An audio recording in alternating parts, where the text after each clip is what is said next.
ডান হাঁটুটা একটু সিরিয়াস পর্যায়ে চলে গেছে এখন। হুম, ওই দুই হাড্ডি তো মাঝখানে ফাঁকা থাকে, ফাঁকাটা বন্ধ হয়ে গেছে।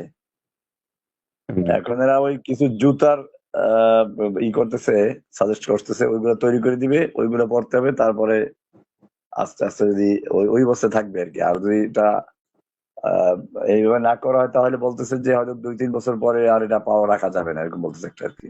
হ্যাঁ, বাহ। তাহলে এটা কি আহ, থেরাপি নাই এটার জন্য?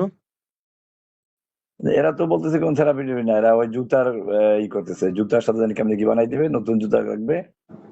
তো বলো ওই জুতাটা পরলে আর এটা বাড়বে না, এই অবস্থা থাকবে।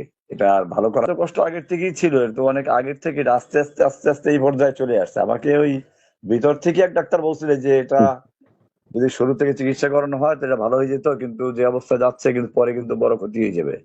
এটা ওই ভিতরেরই এক ডাক্তার বলছিল আমাকে, যে আমরা তো মিনিট করে দিলাম, ওরা মিনিট করে দিচ্ছিল ওই সময়। আচ্ছা। কিন্তু ওই যে সুব্রত বলা তো আর পাঠায় নাই কাউকে, আমাদের তো সব বন্ধ করে দিল না চিকিৎসা। জি, জি। তো এরপরে ওই ডাক্তার বললো যে এটা চেষ্টা করেন জামিন চলে যাওয়ার জন্য, নাহলে কিন্তু পাওয়াটা ক্ষতিগ্রস্ত হয়ে যাবে। তো সে আগেই বলছিল।